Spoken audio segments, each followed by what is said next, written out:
So there's this picture in my camera reel that I really used to hate seeing. I had a movie date with my mom and my little sister, and I got all dressed up and I was feeling really cute and I wanted to take a little selfie, to commemorate the occasion. And that selfie ended up being the last selfie that I took before my brother was murdered. My next picture of myself was of me trying on a pantsuit for the first time in preparation for his funeral. So to me, looking at that selfie for the longest time was looking at a cute, young, naive version of Max that had no clue what was coming for her. A version of me that I couldn't get back. And so I hated to look at it. I hated to see that picture. And every picture that I had in my phone before that. It's been 3 years since my brother's murder. Almost 4 now. And the journey has been rough, to say the least. There was really no preparing for that. And I've always tried to have a hold on how I encountered and experienced grief, but this one in particular, there was no preparing for. I learned this time, more than every other time I've grieved, that grief is messy. It's not orderly. It's not straightforward. It's more like waves that are constantly coming at you of different proportions, and they could hit you at any moment. If you're like me, grief is wondering how you even manage to keep breathing. One thing that's helped me get through my grief, or I guess what I hope and what I believe is the worst part of my grief, is knowing that it isn't the same for everyone. So if at any point this video doesn't resonate with you, or if you feel like you are feeling the slightest pressure to be somewhere that you're not in your journey through grief, or you're wondering why you aren't experiencing it this way, please stop watching. Don't try to force yourself to feel a certain way or accuse yourself of not handling your grief the right way if you aren't feeling that way. It's a really difficult situation to be in. How everyone responds is logical, is as much as emotion can be. Grief is unique to everyone. Your relationship with the person that you've lost is unique. Your experiences with life are unique. And you have to explore your own grief and try to find out what's best for you, which way that you can stay afloat and take time to work through it and with it. My experience with grief was going through many phases that I was definitely not prepared for. I expected denial. I expected anger. I had that one down pat. Bargaining, 100%. But I don't think I was ready for how much I rejected reality. I had some kind of vague understanding about what my life had become, but it was beyond accepting. I couldn't fathom the idea of planning for a future, because in all my previous plans for the future, my brother was in them, and there wasn't a way around that. It was literally something that time had to fix for me. Time was the thing that kept urging me on and saying, hey, you've got to make plans. This person wants to make plans for you. You've got to get up and enjoy something, however much you dislike the idea. Got to keep wanting things and finding things pleasurable, even if you feel guilty about it. You got to enjoy life a little bit, or you got to get up. You got bills to pay. I remember at one point I had this conversation with my partner, and I told him, I want to have kids one day, but the idea is terrifying. Because in the past, whenever I thought about having kids, I always imagined that my brother would be like the best uncle ever, and that we'd have his support and his love.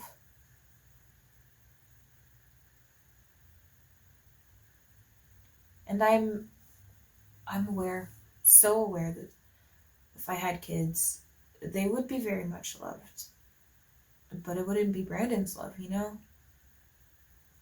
Uncle Brandon's love would have been its own kind of special, its own kind of beautiful. And just like that, you know, everything that I envisioned with my future involved him. And everything changed when he was gone. And it's so weird when you're in that position because it feels like life stopped or like it should stop, but it hasn't. Keeps going. And it's way more stubborn than I am, I guess. So one thing I've learned in my journey with grief is that when you're going through it, sometimes the soft words just don't help. People asking me how I'm doing or telling me what Brandon would have wanted didn't help me. But me sitting down with my friends and them telling me, of course your brain is not 100%, you're going through hell, that did. Don't get me wrong, I'm so grateful to my brother, and I know I'm all too aware that he wouldn't want me to suffer. But suffering isn't about what he would want. It's just how I feel, you know? It's just how I've felt since losing him. And I could try to force myself through it, but, and I've mentioned this in one of my previous videos, trying to force myself through it would really only damage my process of healing and make it take that much longer. Your healing may not, you know, look like everybody else's, but for me, I have yet to be able to guilt or pressure myself into feeling differently or acting differently, specifically based on what he would want. It's not sustainable for me. I heard someone say once something along the lines of pressure might turn coal into diamonds, but we aren't coal. We're human, and humans under pressure tend to break. And I know that in the kind of like hustle first world that we live in, that probably sounds like a cop-out, but isn't it true? We aren't stone. We need to stop acting and having to act like, because I know that the world is kind of a hellhole sometimes, and I have to acknowledge that. But we need to stop having to act like we are stone, like we're indestructible, because we're not. You can't always be strong and getting stronger. We're flesh and bone, and that's just not how flesh and bone works. I might have gotten a little carried away with the analogy, but you get the idea, right? I hope so. Okay, moving on. I found that I don't always want to be around people. I've never really always wanted to be around people. And at a base level, I tend to feel myself out and kind of know when I should be around people, despite not wanting to, or when I should work through something on my own, because I personally take a lot of time to sort through my thoughts. Like, I've always been that kind of person, but I know so many others that need to talk about it and need that kind of support, that soundboard to organize their thoughts and see what they're going through and get some kind of feedback. Some people joined support groups after we lost Brandon, and I've seen it do well. That's what they needed. And if you ever feel like you need somebody to talk to, please go for a support group, for group therapy, anything like that.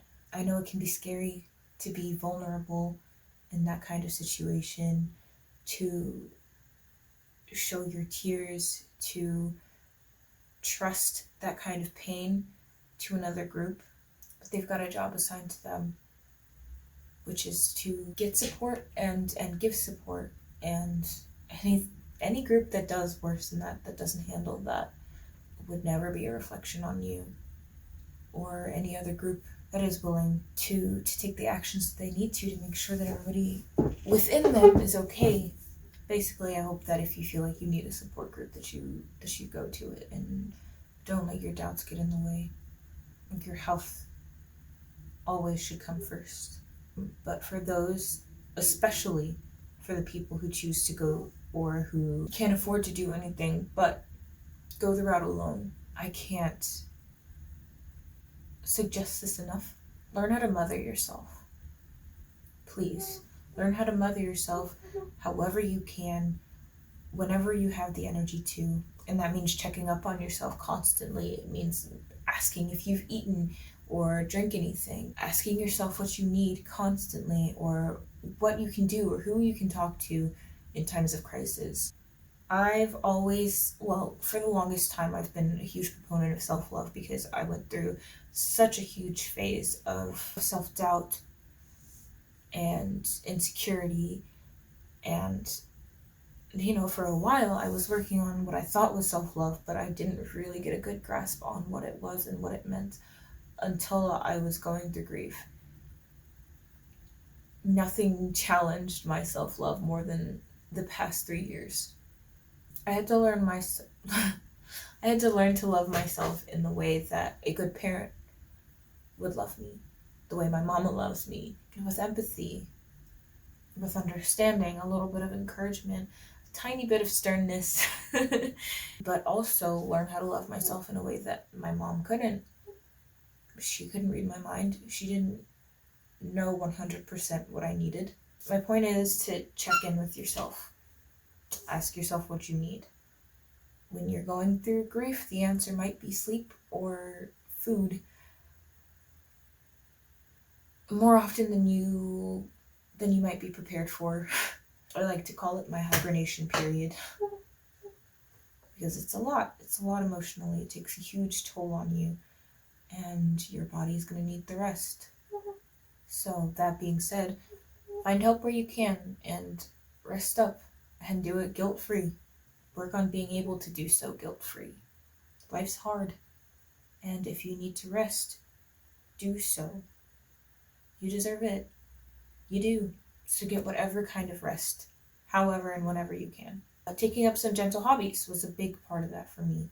I found I didn't have a lot of energy and I had to prod myself very gently and sort of ask myself, hey, what's going on? How are you doing? I notice we're sitting here kind of listlessly, which is completely understandable, but we need to do something. We need to get up and move just a little bit, How would you feel about going and making yourself some tea and reading a book, or going to sit outside, getting some fresh air, maybe taking a short walk, doing some writing or some journaling, little things like that sort of get you out of the stupor.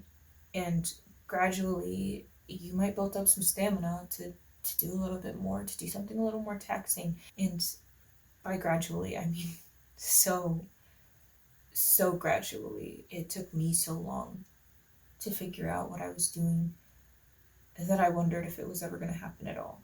Because when you're in that space, there really isn't a gauge or an understanding of how long it'll take for you to get better or to feel better. It's very much more of a one day at a time kind of deal. You end up feeling out where you are day by day, or sometimes hour by hour. So when I say you have to check in with yourself constantly, I absolutely mean constantly. And it takes work.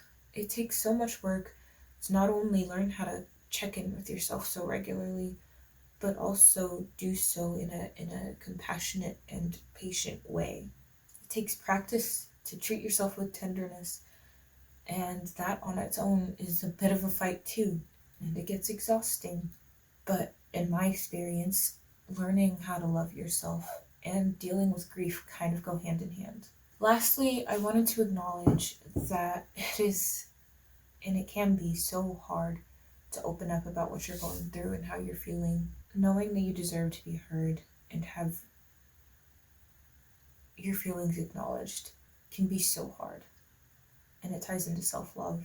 For me personally, I was afraid to bring up my loss because there were so many exciting things going on around me.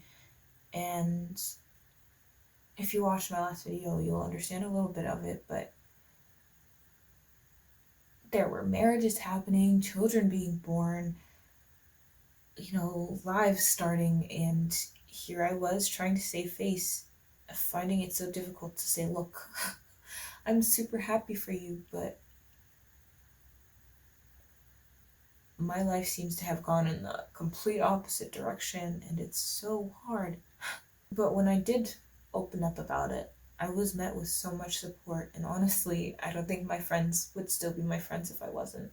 And unfortunately, that's what grief can do, because some people will be uncomfortable with what you're going through, and they might turn it into something that it isn't. Your grief is not their burden, it's not their inconvenience, it's not their vibe killer.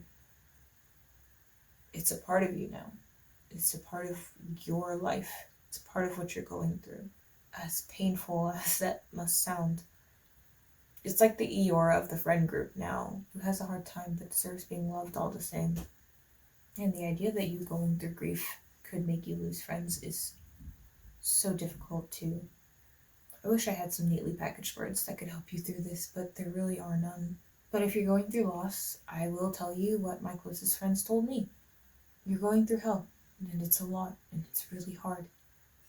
If you aren't at 100%, it's completely understandable. And if you have to hibernate like I did, I'll be here when you come out on the other side. This girl, personally, will probably be evolving through her grief for the rest of her days. And it's the mark of having lost someone that I was blessed to have known. It's a tragic badge of honor that you can get from living in this world that sometimes makes no sense. Alright, I hope you got some comfort and understanding from this video. I'm grateful for you, and you're not alone, despite how it feels.